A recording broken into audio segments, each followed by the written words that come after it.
अस्सलाम वालेकुम। अगर हम मेटाबॉलिज्म ऑफ कोलेस्ट्रॉल को समझने की कोशिश करें तो हम देखेंगे कि एसिटिल कोए का एक मॉलिक्यूल और एसिटो एसिटिल कोए का एक मॉलिक्यूल, ये दोनों जब रिएक्ट करते हैं तो आप देखें इससे आगे चल के विटामिन डी भी बन रहा है। फिर आगे चल के आप देखें तो दो बहुत इंपॉर्टेंट कंपाउंड्स बन रहे हैं, एक कोएंजाइम क्यू बन रहा है और एक कोलेस्ट्रॉल बन रहा है।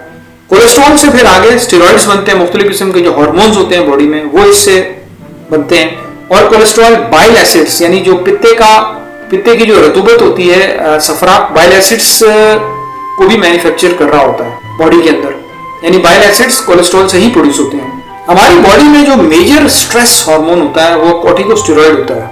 जो हार्मोन्स के बनने का अमल है उसको अगर हम यहाँ पे देखें तो ये भी कोलेस्ट्रॉल से ही शुरू होता है। कोलेस्ट्रॉल से इसकी शुरुआत होती है और इससे आप देखें मुख्तलिफ हार्मोन्स जो हैं बनते चले जा रहे हैं। कॉर्टिकोस्टेरॉन बन रहा है, प्रोजेस्टेरॉन बन रहा है, टेस्टोस्टेरॉन बन रहा है, एल्डोस्टेरॉन बन रहा है, हाइड्रोकोर्टिजोन बन रहा है, कोर्टिजोन इससे बन रहा है। ये सारे के सारे स्टेरॉइडल हार्मोन्स हैं जो कोलेस्ट्रॉल से बन रहे होते हैं बॉडी के अंदर। ये कोलेस्ट्रॉल का एक आप समझ लें बेसिक मेटाबॉलिज्म का जो उसका एल्गोरिथम होता है वो है आपके सामने स्लाइड पे आ रहा है। और इससे आप देखें कोलेस्ट्रॉल से जो इब्तिदा हो रही है रिएक्शंस की, तो एंड में जाकर के कॉन्जुगेटेड बाइल सॉल्ट्स बन रहे हैं, यानी सफरा जो पित्ते की रतूबत होती है उसमें बाइल एसिड्स मौजूद होते हैं, ये कॉन्जुगेटेड बाइल सॉल्ट्स जो है उससे चल के बनते हैं और ये कोलेस्ट्रॉल ही की वजह से ये चीजें बनती हैं सारी। अगर हम विटामिन D3 सिंथेसिस की बात करें तो ये सन एक्सपोजर से और फूड से दोनों से हमें हासिल होता है।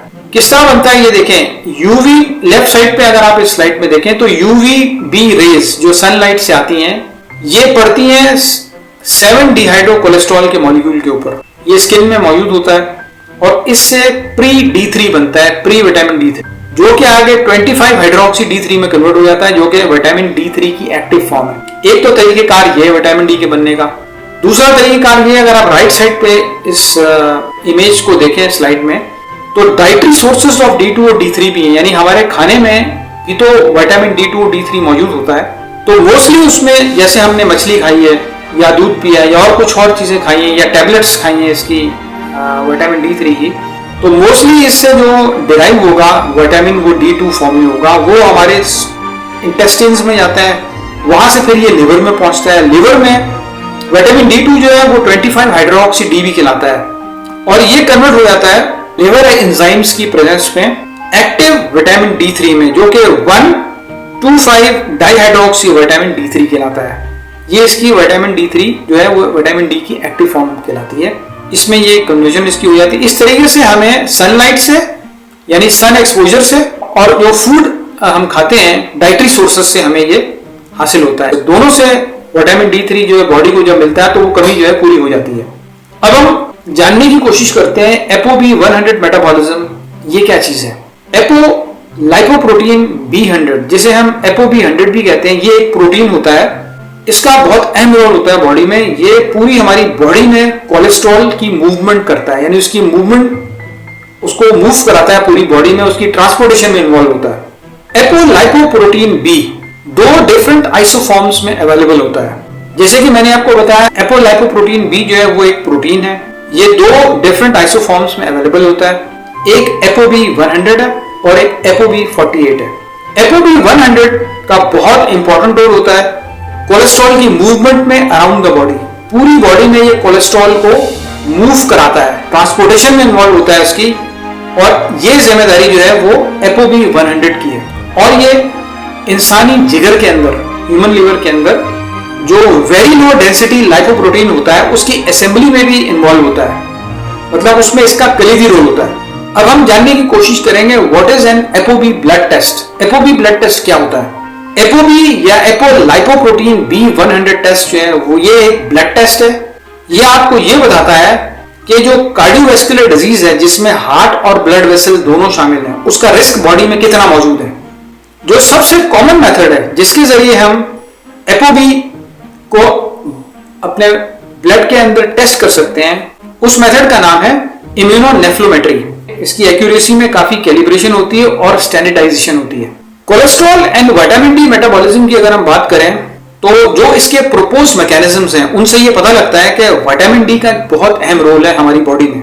वो ये होता है कि ये बाइल सॉल्ट्स जो होते हैं ना, यानी जो पित्ते की रतूबत होती है जिसको हम सफरा कहते हैं, बाइल, उसकी प्रोडक्शन को ये इंक्रीज कर देता है, जिसकी वजह से जो लिपिड प्रोफाइल्स है ना वो मुतासिर हो सकते हैं। आप उसमें ट्राइग्लिसराइड्स हैं, टोटल कोलेस्ट्रॉल है और एलडीएल कोलेस्ट्रॉल है, ये के सारे जो लिपिड प्रोफाइल्स हैं ये अफेक्ट हो सकते हैं। उसकी वजह ये कि ये बाइल सॉल्ट्स की प्रोडक्शन को बढ़ा देता है।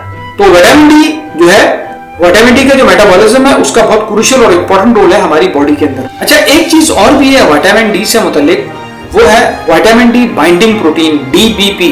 ये एक्ट करता है विटामिन डी के कैरियर के तौर पर।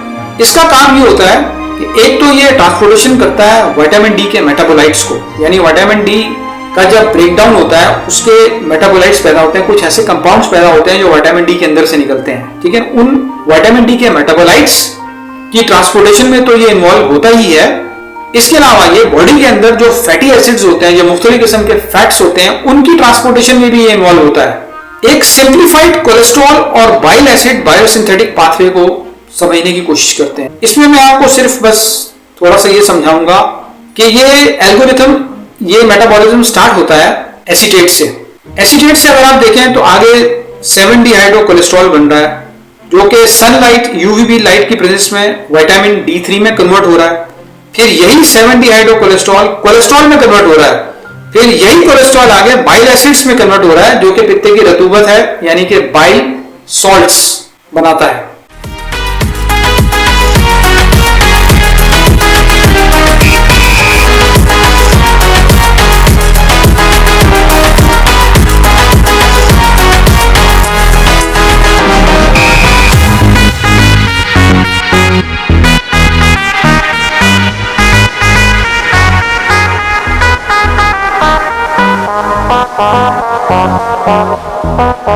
Thank you.